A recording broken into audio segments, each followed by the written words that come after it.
Você é uma criança ali no final dos anos 80. É domingo, você liga a TV e o Gugu tá falando sobre satanismo. No almoço, a família comenta sobre os discos da Xuxa, que quando tocados ao contrário, revelam mensagens diabólicas. À tarde, o telejornal Aqui e Agora faz uma matéria sobre as bruxas de Guaratuba. E à noite, no Fantástico, a gente tá falando sobre o ET de Varginha. E não adianta mudar de canal. Lá estará o Poder da Fé, ou Fala que eu te escuto. Não importa para onde você olhe, o pânico satânico está sempre presente em todos os lugares. No Brasil, a figura do diabo se transformou nas formas mais inesperadas. Ele não está só nos sermões inflamados dos púlpitos, mas também está nas telas de televisão, nos brinquedos e nos candidatos da política. Hoje, vamos desvendar como essa figura foi usada como ferramenta cultural, política e social, refletindo nossos medos e ansiedades coletivas. Opa, só por aí? Como tá tu?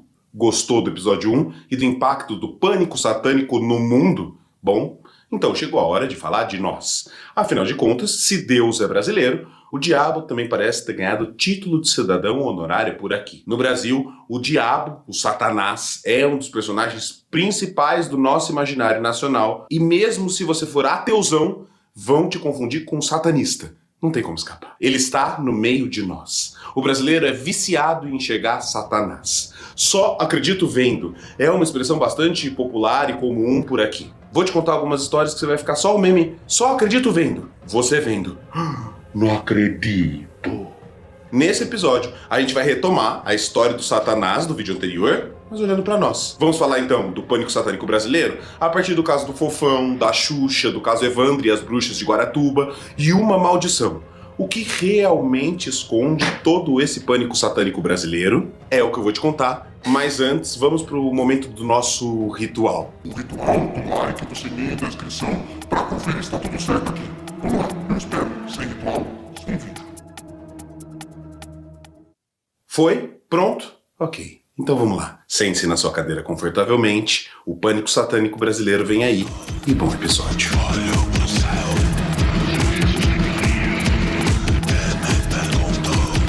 Se Deus é fiel, Jesus vai te ajudar. Meu pânico. Você deve se lembrar dos elementos que discutimos dos Estados Unidos, da qual falamos o uso do pânico satânico por lá e como ele é um somatório de psiquiatria, fontes médicas e políticas todas misturadas, certo? Portanto, a histeria é menos sobre o demônio em si, mas mais sobre o medo do grande outro, daquilo que não pode ser explicado ou controlado de maneira racional e cria-se um inimigo para explicar tudo.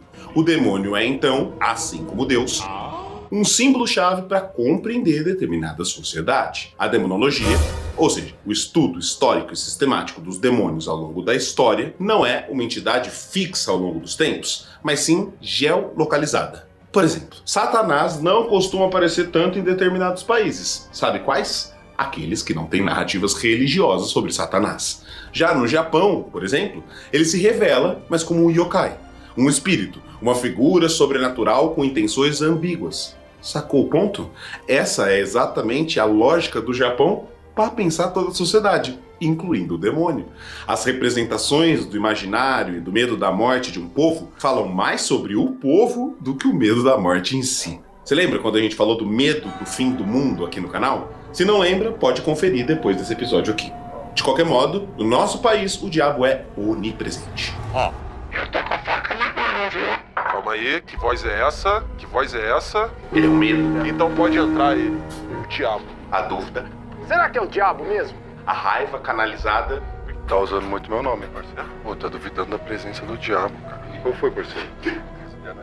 Sabe por que não é o diabo? Dá uma olhada. Você, aí, ó, dá uma olhada. Não é o diabo. Porque aqui no Brasil, Satanás ganhou angústias e figuras próprias. Pode entrar as freiras! Ou uma mistura de vários Brasis em um só. Formação colonial, escravidão, instituições que surgiram na ditadura militar, o nosso passado cristão, católico, o sequestro do neopentecostalismo, enfim. Como afirma Laura de Mello e Souza no seu livro clássico O Diabo e a Terra de Santa Cruz, a feitiçaria popular no Brasil colonial, um dos primeiros livros sobre esse assunto inclusive, abre aspas. Toda demonologia é na verdade uma heterologia, ou seja, é uma maneira de se falar sobre o outro. Toda a imaginação do tinhoso é, portanto, fruto da dinâmica indissociável da forma e da formação do nosso povo. Essa mistura, religião, política, entretenimento, humor, zoeira e medo, é o que forma a farofa de religião brasileira e o pânico satânico no Brasil. Então, agora que a gente já falou sobre o pânico satânico gringo, comecemos a falar de nós. No Brasil, há duas vertentes de pânico satânico, pelo que os meus estudos foram mostrando. A gente divide elas em pânico satânico recreacional, ou normalizador, e o outro que é político-religioso criminal. Vamos explicar isso melhor. Primeiro, esse recreacional normalizador. Isso aqui usa o demônio como entretenimento, como piada. O diabo entra aqui como uma parte da nossa narrativa popular, que é feita em forma de piada, mas tem o seu contorno de verdade. E serve para normalizar o medo. O diabo então tá nos brinquedos, nas músicas de rock, nos programas de auditório e ao mesmo tempo é perigoso. Nós já vamos entrar mais nisso. Já o segundo é o político religioso criminal. Aqui a figura demoníaca é usada por setores políticos como ferramenta de controle, repressão e ataque, sobretudo a alguns tipos de religião em detrimento a outras. Líderes religiosos como Edir Macedo e Walter McAllister são figuras importantíssimas para entender como a imagem do diabo foi usada para demonizar religiões afro-brasileiras como Candomblé e a Umbanda, sobretudo assentada na figura de Exu. Mas nós já vamos falar de Exu, Umbanda, evangélicos e Edir Macedo daqui a pouco. E no dia do meu aniversário, soltou-se de dentro desse terreiro um bode preto, correu até a minha casa e quando chegou lá botou as duas patas em cima do meu bolo, comeu um pedaço do bolo e depois sumiu. Eu só preciso que antes você entenda que uma estrutura retroalimenta a outra. Enquanto o entretenimento serve para validar e normalizar a existência dessas figuras demoníacas e metafísicas e pode ser considerado um valor de verdade a partir do medo, a segunda estrutura utiliza desse medo para o controle, alimentando ainda mais entretenimento e aí o loop acontece, entendeu? Então calma, que eu já te dei as coisas tudo pronto e mastigada e isso não é muito a cara do nosso canal Normose, certo? Vamos dar um passo atrás, então, para entender essa conclusão e esse caminho. E esse é o nosso Ato 2. Farofa do Diabo, Entretenimento e Diabo Recreacional. O papel da cultura pop para reforçar o tinhoso. Trying to summon the devil. Why? Nothing good on TV. O pânico satânico brasileiro teve seu auge nos anos 80 e 90, mas começou ali mais ou menos na década de 70. E a partir de então, era demônio, diabo, bruxa, ET, fada, saci, tudo misturado a todo tempo na televisão para te convencer de que isso era o comum. Por quê? Porque isso dava muita audiência. E a audiência sempre foi o determinador da cultura pop. E por isso precisamos falar dele. O famoso jornal Notícias Populares. O jornalismo brasileiro desempenhou um papel essencial e frequentemente irresponsável na amplificação desse pânico satânico. Para poder vender mais exemplares, o sensacionalismo encontrava no imaginário popular um terreno fértil. Manchetes apelativas, relatos fantásticos e a exploração de figuras demoníacas transformavam notícias em uma espécie de espetáculo. As narrativas, muitas vezes sem base factual, espalhavam paranoia e reforçavam preconceitos, tudo em nome de atrair leitores, quase que debochando e tirando sarro da situação. O Notícias Populares, um dos periódicos que rodava e fazia mais sucesso no período, tinha essa fórmula. Misturava humor, zombaria, seriedade, notícia para criar um ambiente sobrenatural e veicular o seu jornal. O medo era sua mercadoria, e a paranoia gerava lucro garantido, como demonstra o excelente livro Espremendo Sangue, uma das fontes desse roteiro aqui. Esse cenário deu espaço a Notícias Populares para trazer notícias muito das absurdas, mas eu admito, entre essas notícias absurdas, tem uma lenda urbana que se tornou uma das minhas fake news favoritas. Ou será que ela não é uma fake news? Você conhece o mistério do bebê diabo do ABC? 11 de maio de 1975. Era Dia das Mães, é claro. E as famílias estavam todas reunidas no almoço de domingo. E o assunto era um só, em letras garrafais. O bebê diabo nasceu no ABC. Quem ele era, ninguém sabia. A notícia só dizia que o parto foi incrivelmente fantástico e cheio de mistérios, apesar da correria por parte das enfermeiras e médicos. Pronto. O boato começou a se espalhar. Depois de alguns dias, o jornal explicava. Um bebê demoníaco nascia no hospital de São Bernardo. Uma criança com chifres pontudos, pele no corpo inteiro, um rabo de 5 centímetros e um olhar feroz. E como se não bastasse, nasceu falando. Sim, falando. E claro, a primeira frase dele não poderia ser outra. Aqui não é meu lugar. Essa mulher não é minha mãe. Eu vou embora, não pertenço a esse mundo. Vocês são pavorosos, eu tô cansado. Me faltam acessórios pra ser o diabo. Tô zoando. As pessoas acreditavam, tá ligado? Isso, velho. O bebê fumando um pigas, tá ligado? Tu fala, que é isso, velho? Ai, o Brasil é bom demais. Brasil! Vai, Brasil! O Brasil parou. Tipo, sério. Porque a Notícias Populares soube escalar as coisas direitinho. Nos dias seguintes, o jornal se superou. Cada notícia, uma nova história. O bebê fugiu, os vizinhos dizem que ele soltava fogo pela boca, outros diziam que ele rosnava como um cachorro, disseram que uma das vizinhas só de ver o bebê diabo enlouqueceu, ele assustava taxistas, velhinhos, e uma coisa curiosa chamava atenção. Ele tinha corrido para um ritual de Umbanda e participado como Exu. Anota isso no seu caderninho e segue. Vai ser bom demais. Outros relatos diziam que ele pedia sangue humano como lanche da tarde para sua mãe. E tudo isso, é claro, com testemunhas oculares que juravam. Eu vi com os meus próprios olhos. Ou a vizinha que é amiga da esposa do Jorge viu. E bom, se ela viu, é verdade, né? Mas bom, você pode estar se perguntando o que tinha acontecido de verdade. O Notícias Populares tinha essa resposta, é claro. Eram duas as teses. Primeiro, que a mãe do bebê diabo tinha sido convidada para uma procissão na Semana Santa, mas teria deixado de ir, ficado com raiva para ir para a festa e afirmado: não saio de casa enquanto esse bebê diabo não nascer. Segundo, de acordo com um suposto médico, ela teria criado com isso descargas magnéticas negativas, segundo o jornal, e ao desabafar, por causa desse diabinho eu não posso nem curtir com as minhas amigas, isso foi o suficiente para a criança ser punida. Claro. O que a criança tinha a ver para poder sofrer tanto? Quem é que agiu nessa criança? Deus? Porque se foi Deus, é sacanagem, né? O cara é o todo-poderoso e vai punir a criança por chifre de diabo porque a mãe queria curtir uma festinha. Agora, se foi o tinhoso, olha o nível do capeta, olha o nível do Satanás pra caprichar nas trollagens. Ou isso, ou podia, sei lá, ser uma má formação congênita da criança. Mas isso é muito chato, né? E se você se pergunta, ué, mas que médicos eram esses? O que estava acontecendo? E é claro que as pessoas da época também se perguntavam isso. Mas aqui que morava o truque, o Notícias Populares usava as fontes oficiais dos médicos e dos diretores, que, é claro, negavam que qualquer coisa tivesse acontecido. O jornal sabia o que ele estava fazendo. Usando os médicos, a ideia era deixar o leitor pensando: esses médicos estão escondendo algo, estão mentindo, eu prefiro acreditar. Nós já vimos isso algumas vezes aqui no canal, né? O governo não quer que você saiba que... Então por que você sabe? O governo não quer que ninguém saiba, mas você sabe. Essa informação vazou apenas para você, Alecrim Dourado. E curiosamente você tinha solução, não é mesmo? É a falta que deixa o vácuo do desejo completar.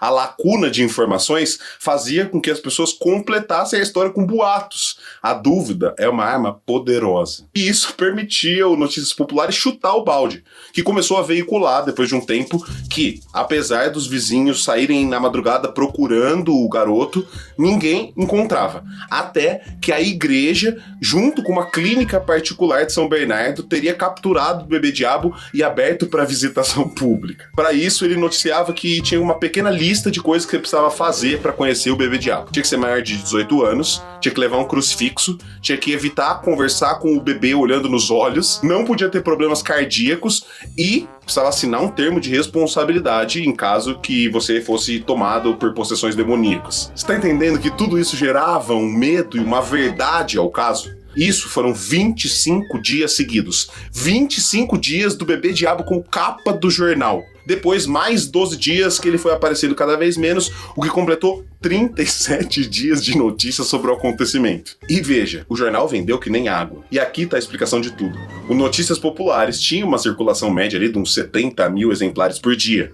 Com essa história, saltou para mais de 200 mil jornais vendidos. Então tá aí. Imagens chocantes, relatos de testemunhas sem fundamento, manchetes sensacionalistas, tudo isso dá muito dinheiro além de manipular as pessoas. Muito dinheiro. E isso funda um modelo. Um jeito de fazer jornalismo popularesco que segue até hoje, que espreme sangue para ganhar dinheiro. Mesmo porque, no mesmo mês, a Folha de São Paulo foi atrás dessa história e confirmou. Era só uma criança que tinha nascido com más formações, que foram corrigidas com uma breve cirurgia simples e a criança foi para casa poucos dias depois. História resolvida, certo? Claro que não. O imaginário coletivo já tinha abraçado o mito e aí ninguém mais segura. O bebê diabo nem precisava ser real. Ele virou maior que isso e passou a viver no nosso imaginário, em nossos corações. E a história nem original era. Se você parar pra pensar, poucos anos antes, o bebê de Rosemary, aquele filme de terror, causou pânico no mundo inteiro. E a história do bebê diabo é literalmente a mesma. Uma mãe com um bebê satanás e pregando medo no bairro e na região e tudo mais. E a gente já falou muito do estrago que o bebê de Rosemary fez no imaginário americano, né? Aqui foi igual.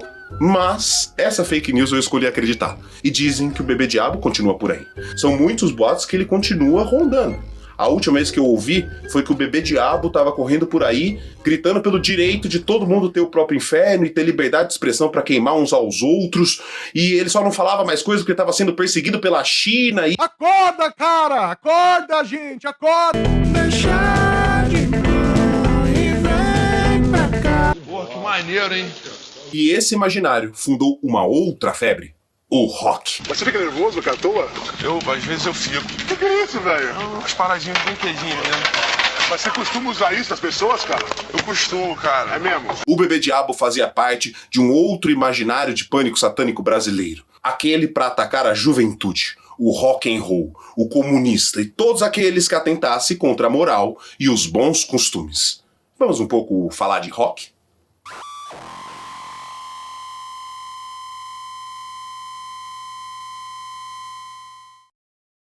E é claro que nos anos 70 e 80 o rock brasileiro também não escapou da demonização. Muitos artistas passaram por isso, mas sobretudo Raul Seixas e Rita Lee, que foram acusados de fazer pacto com o diabo para fazer sucesso e influenciar a juventude rumo à rebeldia e serem contra o governo. Não era a ditadura que fazia o jovem ser contra o governo, não. Era o pacto do diabo do Raul Seixas. Mas é claro, o Raul também gostava de ironizar, provocar e deixava espaço para isso. O que era suficiente para os setores conservadores da época da ditadura ficarem malucos com Raul Seixas. A lei do forte, essa é a nossa lei, a alegria do mundo. Faz o que tu queres, vai ser tudo da lei. Sem perceber que o que ele estava fazendo não era desrespeito à religião, mas críticas ao topo do poder. Em sua parceria com Paulo Coelho, o auto-intitulado O Mago. Eles fizeram muitas canções com essa estética do obscuro. Para esconder críticas ao status quo e à ditadura, eles colocavam Judas, o diabo, o demônio, os reis, essas figuras todas para poder constituir suas memórias. Ouro de Tolo, por exemplo, é uma crítica ao padrão de vida imposto pelo milagre brasileiro da ditadura, mas tudo escondido. Tudo pra driblar a censura. O demônio. E aí as mensagens políticas passavam, sabe? Não é à toa que Raul Seixas gostava de se chamar de mosca que pousa na sopa. Ele gostava de incomodar. Colocar fada, Papai Noel, Deus e o diabo na mesma música era uma provocação em sociedade alternativa. E sociedade alternativa só pode ser pânico satânico. E o rock e o terror se tornaram um espaço, uma arena, um lugar pra gente poder disputar, fazer críticas políticas, porque as pessoas tinham medo desse espaço e não o boicotavam. Então, a repressão acabou abrindo um espaço e um cenário, porque tudo que é proibido vira um lugar de criatividade. Até porque, enquanto isso no Brasil, o AI-5 comia à solta. A violência do Estado estava pegando. Gente queimando nas celas de tortura, um verdadeiro inferno que usava o bebê diabo, o rock ou não sei o que lá para disfarçar e pregar moral e bons costumes. Futebol, propaganda e satanás divertiam e amedrontavam o povo que não enxergava o verdadeiro inferno instaurado. O golpe de Estado foi caracterizado inicialmente pela vinda das tropas de Juiz de Fora. Né? As tropas de Juiz de Fora foram comandadas por um general chamado Olímpio Mourão. Assim sendo, declaro vaga a presidência da República Do Brasil! Mas essa paranoia não valia só pra quem era mais hardcore não, tá? Até os que ajudavam o regime, os mais moderados, acabavam dançando nessa coisa de Satanás. Até o rei Roberto Carlos foi acusado, com o disco A Guerra dos Meninos, de que ele teria colocado mensagens obscuras quando tocava o disco ao contrário. Aliás, esse é um delírio à parte, né? A loucura do disco ao contrário.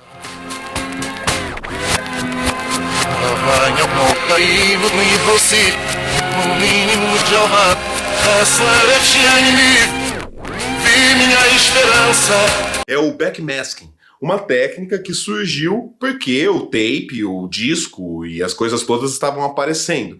E com essa tecnologia toda, as pessoas, obviamente, sobretudo os artistas, gostavam de brincar de experimentação. Por que você tá ouvindo isso ao contrário? O que você tá procurando? Gostavam de, obviamente, girar as coisas ao contrário para ver o que acontecia. Então não é que é fake news. Muitos artistas usavam de propósito essa imagem de tocar o disco ao contrário nas suas músicas. Só que aí olha como a coisa soa quando você coloca algo ao contrário. Parece mesmo o Satanás. Até se você colocar o Normose ao contrário, vai dar no mesmo. Quer ver só? Então pronto, né? Aí o pessoal pirou. Geral ficava colocando mensagem em tudo quanto é disco. E passou a usar isso de provocação, tipo o Pink Floyd, por exemplo, que colocou mensagens do tipo: olá, caçadores, parabéns, vocês descobriram a mensagem secreta. Agora, por favor, voltem a ouvir o disco normal. E isso bastava pro pessoal ouvir tudo ao contrário e procurar coisa onde não tem. Porque é a partir dos desejos e do que é vazio que o pânico satânico se forma. Lembra do primeiro episódio? Então, já que falamos de Roberto Carlos, do Pelé, para ilustrar essa parte, a gente precisa falar da rainha. A rainha do inferno de Satanás. Maria Mulão, não vale nada. Botou fogo no inferno, que mulher mais desgraçada. Botou fogo no inferno, e que mulher mais desgraçada. Vem gente! No final dos anos 80 e início dos 90, eu não preciso te contar o que era a Xuxa do nosso país, né? Eu cheguei aqui 3 horas da madrugada, isso não pode acontecer! Deixaram o maior sentar e as crianças ficaram! Que show da Xuxa é esse? Que show da Xuxa é? A rainha dos baixinhos que estava em todos os lugares e vendia muito produto. Só que nem todas as crianças podiam ter acesso aos produtos. E a história a seguir é baseada numa mãe sem dinheiro e cansada de ouvir a filha pedir presente e boneca da Xuxa. Essa boneca da Xuxa era um artigo de luxo, um desejo de consumo. Olha o tamanho dessa boneca. E anote esse ponto, isso é importante. Então, tudo começou em 1989, novembro de 1989, em Sorocaba, no interior de São Paulo, quando uma multidão tomou a igrejinha principal da cidade querendo a justiça. O motivo? Diziam que uma boneca da Rainha dos Baixinhos havia sido exorcizada e estava guardada a 7 chaves no Museu Sacro da igreja. E a população queria pegar a boneca e acabar com ela. Por quê? Porque a boneca da Xuxa era possuída. E como toda boa conspiração, a coisa vai aumentando até que uma hora explode. Vem gente! Uma mãe pobre, desconhecida da cidade, teria vivido um mistério. Sem dinheiro para conseguir comprar a bonecona, a mãe disse um dia, irritada, mas brincando, que só conseguiria comprar essa boneca com a ajuda do diabo. Foi dormir, beleza. De manhã, ela checa a bolsa e tava lá. A quantia exata para comprar a boneca. A filha adorou e tal, porém, na primeira noite, a coisa começou a ficar estranha. A criança acordou cheia de arranhões. As unhas de plástico da boneca teriam ficado manchadas de sangue. A mente criativa por trás da história ainda acrescenta a informação de que a mãe, apavorada, levou a boneca para a igreja, onde teria sido guardada pelo padre da cidade, o Monsenhor Mauro Valini. E aí a população foi lá fazer justiça, né? Paus, fogos e pedra para pegar a Xuxa. Esses boatos faziam com que pais e mães queimassem a boneca da Xuxa, temendo que ela poderia trazer o diabo para dentro de suas casas. Mas o que provavelmente aconteceu de verdade é que as mães precisavam dar um jeitinho ou alguma desculpa para não comprar a boneca para suas filhas. E provavelmente o que aconteceu foi assim: então filha, não pega essa boneca não, porque na verdade ela é possuída pelo tinhoso. E a lenda vai aumentando e daqui a pouco vira verdade. E essa lenda soma-se a outras acusações que a Xuxa tinha. Ela foi acusada de fazer gestos satânicos em público, quando isso na verdade significa literalmente eu te amo. Teve boatos do que o nome dela era uma junção de palavras ligadas a entidades malignas, e anota essa no caderninho também. E se lá em Sorocaba a história acabou com a polícia indo pra igreja e o padre tendo que explicar que nada tinha acontecido, a Xuxa passou o resto da vida dela tendo que explicar esses boatos, essas coisas, esses pactos e tudo mais, até que um dia ela cansou de explicar e passou até a brincar com isso em propagandas, olha só. Dos demonios. Uno se llama Oshu y el otro se llama Shango. Si tú juntas la última sílaba de Oshu y Shango, y la primera de Shango te da Xuxa. Bueno, Shu en japonés es arco-íris, Sha es bonito. Me gustaría que pensaste que yo soy un arco-íris bonito do que un Shu Shango. Que él denunció en Santiago de Chile a fines de marzo que Xuxa tiene un pacto con el diablo. Yo no puedo hablar sobre eso porque yo no conozco mucho sobre iglesia evangélica. Yo estoy contra un poco de fanatismo. Todo demás hace mal. Yo no conozco yo no tengo nada contra la vida que quieres. Yo creo en Dios solamente. Y si esto es pecado, muy bien, yo soy una pecadora. Y todo surge del hecho de escuchar al revés, donde al parecer habría gente que habría escuchado. ¿Lo haría también? Sí. Es una cosa que bueno, perdóname, más idiota, porque mira, yo escribí, las personas escribieron en portugués, y en portugués no se queda nada, pero es una cosa muy extraña que las personas empiezan a oír la música de trás para frente, porque é uma loucura. Outro caso que ilustra bem o diabo recreacional é o boneco do Fofão. O Fofão, o personagem simpático, criado pelo falecido Orival Pessini, foi um ícone da TV brasileira dos anos 80. Ele era inspirado no filme ET, segundo seu criador, que só tinha trabalhado com adultos até então, e decidiu se aproveitar da carinha do ET, esse bichano alegre, com tanto sucesso dos anos 80, para fazer o boneco dele. Tava tudo certo, por vários anos, Fofão, maior sucesso, até esse homem aqui chegar. Deusenir Prieto. Mas calma, Deusenir é um cara legal. Ele só era gerente de desenvolvimentos da fábrica que criou uma estrutura especial para segurar a cabeça do boneco, que acabou fazendo a coisa parecer uma adaga. Não tinha nada pontiagudo nem cortante, mas foi o suficiente para alimentar a imaginação do povão. Acho que não vai sair isso aí. Tem uma faca, mano. Tem uma faca. Olha aqui. Vai tomar! Cara! Olha isso, mano! Então, de repente, esse boneco aqui fez sucesso. O boneco Chuck, que era possuído pelo espírito de um assassino e usava faca para matar suas vítimas. É impossível não notar as semelhanças do Fofão com o Chuck.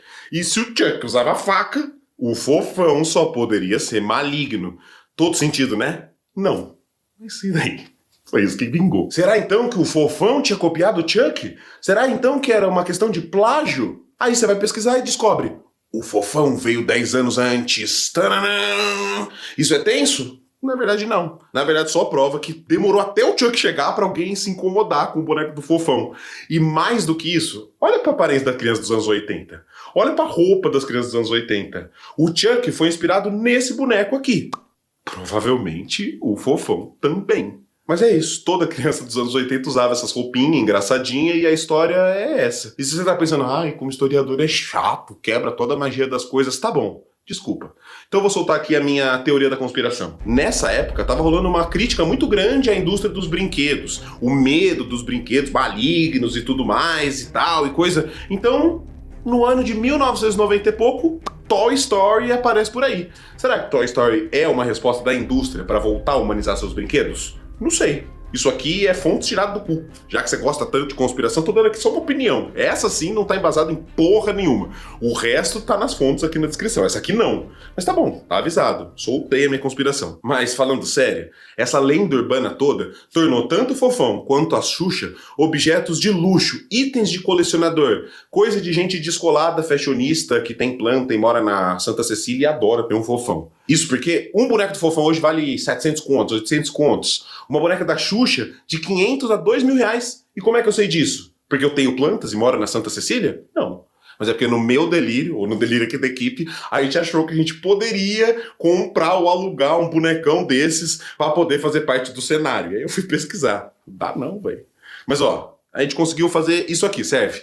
Tem um PNG do fofão aqui, ó. Aí você usa sua imaginação, tá bom? Eu falei que dava pra ter alugado uma roupa. Ele não quis. Ela queria me vestir de fofão. Teria sido louco. Eu falei que dá. Teria sido louco. Mas agora vamos olhar de fora, sem o misticismo. O que é que de fato tinha aqui? No caso da Xuxa, a fama de uma mulher com apenas 24 anos, uma das pessoas mais influentes do planeta com tão pouca idade, que iniciou sua carreira com 16 anos e logo já bombou. Uma mulher dessa época ou era sexualizada ou teria pacto do Coutinhoso para fazer sucesso. E com carisma ainda, só pode ser obra de Satanás. É por isso que, com frequência, artistas e a própria cultura pop ia taxar de satanista, na medida em que, além de movimentarem muito dinheiro, eles rompem com o tradicional e servem para gerar incômodo ou entretenimento para nós. E nós somos levados a crer que não é o mercado, o empresário, o dinheiro investido, o talento, a dedicação e a sorte do artista que fizeram ele chegar no topo. Não, é o pacto com Satanás, claro. E é dessas que vem a acusação. O nome da Xuxa seria uma prova do pacto. Xuxa igual Exu mais Xangô. Parece convincente? Para quem quer acreditar, com certeza. A verdade é bem mais simples e nada mística. A Xuxa, na verdade, foi salva pelo seu irmão. Porque se ela não fosse Xuxa, o apelido, e nem a mãe dela tivesse mudado de opinião por causa do irmão dela se chamar Maria da Graça, a Xuxa ia se chamar Morgana Sayonara. Ou, se ela fosse menino, ela ia se chamar Jandrei. O irmão da Xuxa salvou a Xuxa. Mas para além disso, o nome Xuxa é só um apelido de infância. Não tem nada. Fim. É chato. É bem chato mesmo. E por isso que a fake news roda por aí. Mas agora esse vídeo tem uma virada. Se até aqui essas histórias têm sim alguma graça, e eu escrevi o roteiro para tornar essas primeiras partes engraçadas, a graça vai acabar aqui. Feito um sopro de Zambi pra ajudar seus filhos quantos a enfrentarem a guerra. Você percebeu que em algum ponto todas essas acusações levam para a religião de matriz africana ser odiada? Existe uma linha invisível que liga todas essas histórias de conspiração ao racismo religioso do Brasil. A demonização dessas figuras não são coincidência. Desde acusações de pacto ao ataque do nome, o pânico satânico não acontece por acaso. Isso é guerra religiosa. Pastores de Edir Macedo e uma nova revelação. O plano da Igreja Universal para chegar ao poder. Edir Macedo ensina as táticas para convencer o povo a fazer doações e se refere aos fiéis com deboche. Pessoal, você vai ajudar agora na obra de Deus. Se você quiser ajudar, amém. Se não quiser ajudar, Deus vai ajudar outra pessoa para ajudar, amém. Entendeu como é que é? Se quiser, bem, se não quiser, que se dane.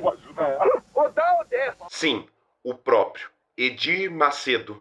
O nome do livro? Orixás, Caboclos e Guias. Deuses ou demônios? Um nome que pelo título você já entende que lá vem Labachuri Decantare. E por isso eu decidi fazer uma parte e te explicar um pouquinho do livro em si, para você entender com quem e no que a gente está se metendo. Esse livro não só pega carona no pânico satânico, mas também é um dos responsáveis para colocar em escrito todo estímulo a ataque a religiões de matriz africana, e a parada é tão pesada que o livro chegou a ser proibido em 2005 pela justiça, ficou 1 ano fora das prateleiras, foi confiscado por intolerância religiosa, mas aí é claro, depois desse 1 ano, o TRF de Brasília acabou liberando, em nome de sempre ela, a liberdade de expressão, que na verdade sempre se disfarça de liberdade de ódio. A ironia é que o texto saiu igualzinho na reedição, ou seja, o que se liberou na verdade foi racismo religioso no nosso país. E você sabe como funciona.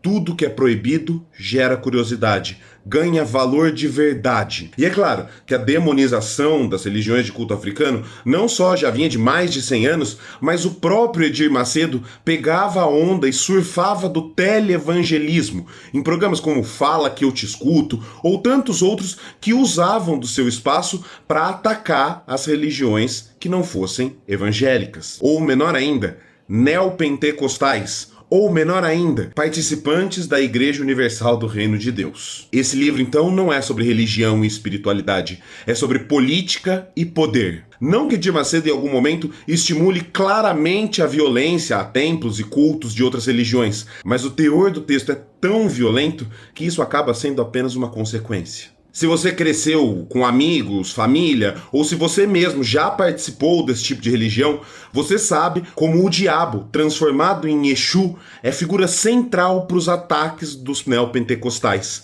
Eles veem demônio e diabo em tudo, na cultura pop, nos filmes da Disney, em tudo que não dá 10% para o Sr. Edir. Dizer que o livro é intolerante e religioso é pouco. Esse livro é nojento, para dizer bem o mínimo, e não ser barrado pelo YouTube nem tomar processo. E como é que eu sei disso? Orixás, caboclos e guias. Eu consegui uma edição desse livro para escrever esse roteiro e precisei ler essa porcariada para te contar o que tá falando. E se o livro é perigoso, é isso que você vai saber daqui pra frente. Então, primeiro de tudo, quem é Exu de verdade e o que ele representa para as religiões de matriz africana? Vamos continuar com o vídeo depois desse meu à parte. Exu é um orixá que simboliza a ambiguidade, a comunicação entre as encruzilhadas e os diferentes planos de existência. Ele é imprevisível, instável e sensual, para trazer um caráter complexo dessa figura. E é justamente essa multiplicidade que o tornou alvo preferencial das igrejas neopentecostais. Para Edir Macedo, em seu livro, há uma centralidade dos problemas do mundo em Exu.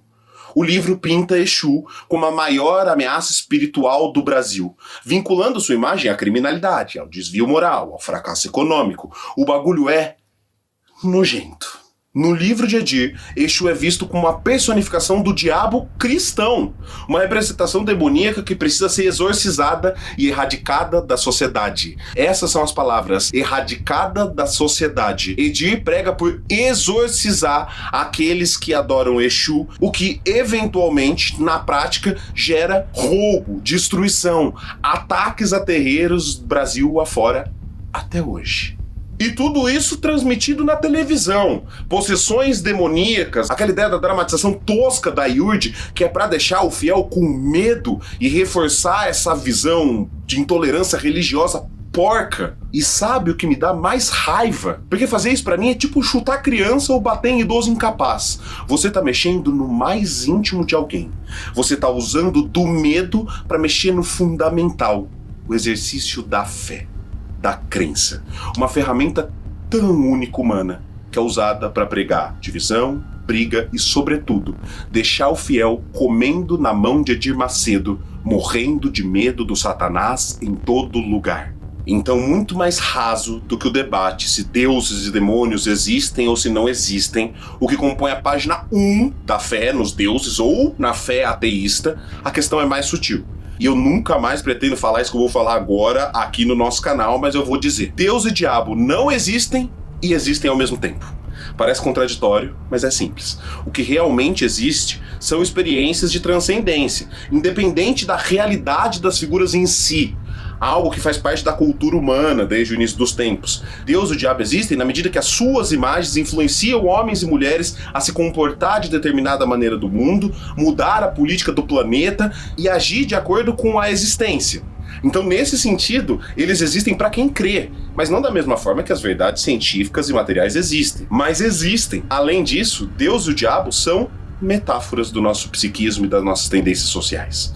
Santos, anjos, deuses, demônios, orixás, todos são nomes de histórias que carregam uma cartilha moral. Elas nos atraem, nos controlam, nos regulam, e toda a mística trata, na verdade, de uma história simbólica, que fala dos nossos medos, dos nossos desejos, dos nossos dramas, afetos e fantasias. E o que importa, afinal, individualmente, se o sujeito viver um preceito espiritual que traga sentido e coletivamente essa crítica puder coexistir com as outras crenças de mundo e ele usar essa crença de mundo pro bem da coletividade, pouco importa. Do contrário, teremos o egoísmo espiritual ou um fundamentalismo do divino impondo-se sobre o coletivo. A existência ou falta da existência dessas figuras é bem menos importante do que o que fazemos com elas, ou o medo da falta delas. A demonologia é então uma ferramenta poderosa, porque nos ajuda a entender as repressões sutis e as forças da sociedade que usam desse demônio para criar um certo tipo de discurso. Nesses 2 episódios, eu espero que eu tenha te mostrado que a cada tempo novas faces do mal são atribuídas, novos cultos vão aparecer, novos brinquedos possuídos, novas forças do maligno, e de novo, e de novo, e de novo, e de novo. O pânico moral é um instrumento de controle, e a gente tem que tomar parte desse controle. Isso feito, não importa a sua crença. E para fazer isso, é preciso compreender, então, esse demônio, esse diabo, a demonologia. Então, é claro, se você chegou até aqui, já sabe, a gente não para mais. Um episódio já anuncia o próximo. E este aqui continua no episódio 3, Demonologia, o estudo do Satanás ao longo da história e como tomar poder desse afeto de controle para que a gente então crie uma melhor coletividade. Se você gostou dessa série, já sabe, like, sininho, inscrição, comenta aqui embaixo se você já passou por essas coisas, se você tinha medo do fofão, do boneco do Satanás, da boneca da Xuxa, se foi proibido Yu-Gi-Oh! Na sua escola, não sei. Vamos conversar. Assina o nosso canal, que é isso que permite a gente continuar existindo, ou se não, a gente vai ter que fazer pactos bem estranhos. É nóis, fica suave, fica em luz e falou. Esquivo, me desaparezco.